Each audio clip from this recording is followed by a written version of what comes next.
खेलता हुआ चौराहे की तरफ जा रहा था। माधव बहुत गरीब था। उसके पास बस यही एक ठेला था जिससे वो पाव भाजी बेचकर अपना गुजारा करता था। उसके घर की छत कच्ची थी जो हर बारिश में टपकने लगती थी। हे भगवान, आज बस बारिश ना हो। अगर आज भाजी नहीं बिकी तो कल तक सब खराब हो जाएगा। घर में राशन भी खत्म हो चुका है। सुमित्रा इस उम्मीद में होगी कि आज कुछ पैसे लेकर आऊंगा तो घर का चूल्हा जलेगा। जैसे ही माधव ने चौराहे पर अपना ठेला लगाया, वैसे ही मोटी मोटी बूंदें गिरने लगी। देखते ही देखते बहुत तेज बारिश शुरू हो गई। लोग अपनी अपनी दुकानों के शटर गिराकर घर जाने लगे। तभी माधव ने जल्दी से एक फटी हुई पन्नी निकाली और अपनी पाव भाजी को बचाने के लिए उसे ढक दिया। वो खुद तो भीग रहा था, पर उसे चिंता अपनी भाजी की थी। तभी गांव का एक आदमी बिरजू, जो माधव के ठेले के पास से जा रहा था, उसने माधव से कहा, अरे माधव, ये क्या कर रहे हो? ऐसी आफत वाली बारिश में कौन बाहर आएगा तुम्हारी पाव भाजी खाने? घर जा भाई, वरना बीमार हो जाएगा। बिरजू भाई, गरीब को बीमारी से ज्यादा भूख का डर लगता है। आज दिन भर से 1 रुपए की भी बोहनी नहीं हुई है। अगर खाली हाथ घर गया तो सुमित्रा को क्या मुंह दिखाऊंगा। बारिश और भी तेज हो गई। वो एक पेड़ के नीचे खड़ा होकर बस आसमान की तरफ देखने लगा। उसकी आंखों में आंसू थे और दिल में डर। रात के 8 बज गए थे। बारिश थोड़ी धीमी हुई थी, लेकिन हर तरफ सन्नाटा था। माधव ने सोच लिया था कि आज का दिन उसके लिए खराब गया। अब घर लौट जाना चाहिए। वो अपना सामान समेट ही रहा था कि अचानक एक बड़ी सी कार कीचड़ उछालती हुई आई और सीधे माधव के ठेले के पास आकर रुक गई। उस कार से एक साहब बाहर उतारते हैं और कहते हैं, ओ भाई, क्या कुछ खाने को मिलेगा? हम लोग शहर जा रहे थे, लेकिन आगे का रास्ता बंद है। बहुत जोर की भूख लगी है। जी साहब, भाजी तो तैयार है, बस पाव गरम करने की देर है। आप 5 मिनट रुकिए, मैं अभी देता हूँ। अरे भाई जल्दी करो, इस ठंड में कुछ गर्मा गर्म मिल जाए तो जान में जान आए। माधव के मुरझाए हुए चेहरे पर रौनक आ गई। उसने जल्दी से चूल्हा जलाया। मक्खन की खुशबू चारों तरफ फैल गई। उसने तवे पर भाजी को अच्छे से मैश किया और पाव को मक्खन लगाकर लाल होने तक सेंका। गर्मा गर्म धुआं निकलती पाव भाजी देखकर उन मुसाफिरों की भूख और बढ़ गई। जिसके बाद माधव गर्मा गर्म पाव भाजी की प्लेट सजाकर साहब को देता है। लीजिए साहब, गर्मा गर्म पाव भाजी खाइए। जिसके बाद साहब जैसे ही पाव भाजी का एक निवाला खाते हैं तो माधव से कहते हैं, वाह भाई, क्या स्वाद है। हमने शहर के बड़े होटलों में खाया है, पर ऐसी चटपटी भाजी कहीं नहीं मिली। तुमने तो कमाल कर दिया। सच में यार, इस बारिश में इसका स्वाद दुगना हो गया है। भाई 2 प्लेट और लगाओ। माधव की मेहनत रंग लाई। उन लोगों ने भर पेट खाना खाया। जब पैसे देने की बात आई तो साहब ने खुश होकर माधव को 2000 का नोट थमा दिया।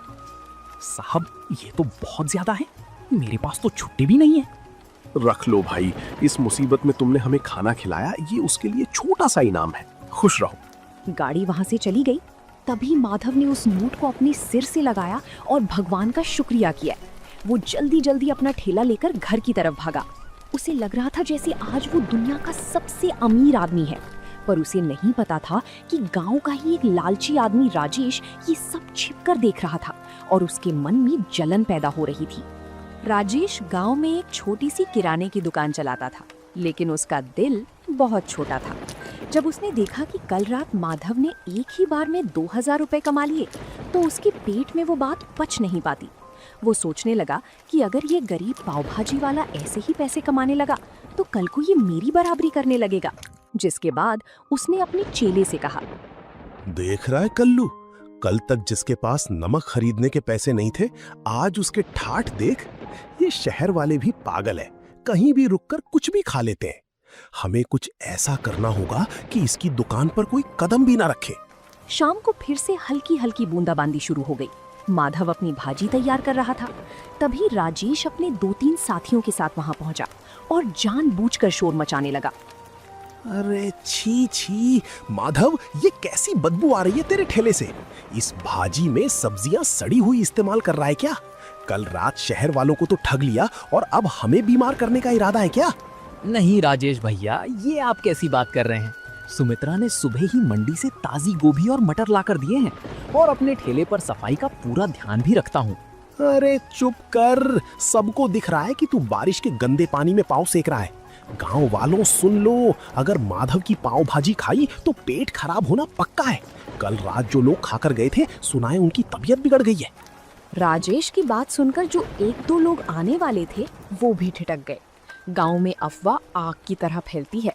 माधव सफाई देता रहा, लेकिन राजेश ने वहां इतना हंगामा किया कि लोग डर के मारे दूर हटने लगे। माधव का दिल टूट गया। उसे समझ ही नहीं आ रहा था कि बिना किसी गलती के उसे ये सब क्यों झेलना पड़ रहा है। अगले 2 घंटे तक माधव खाली बैठा रहा।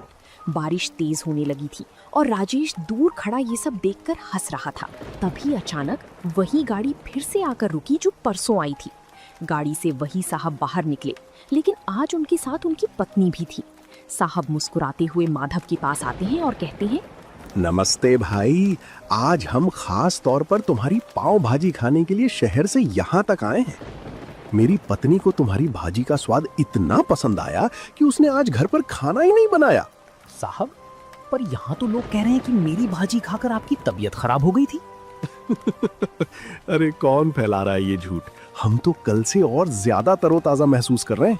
बल्कि मैंने तो अपने ऑफिस के ग्रुप में भी तुम्हारी फोटो डाली है। देखो पीछे एक और गाड़ी आ रही है, वो सब मेरे दोस्त हैं। साहब की बात सुनते ही राजेश का चेहरा पीला पड़ गया।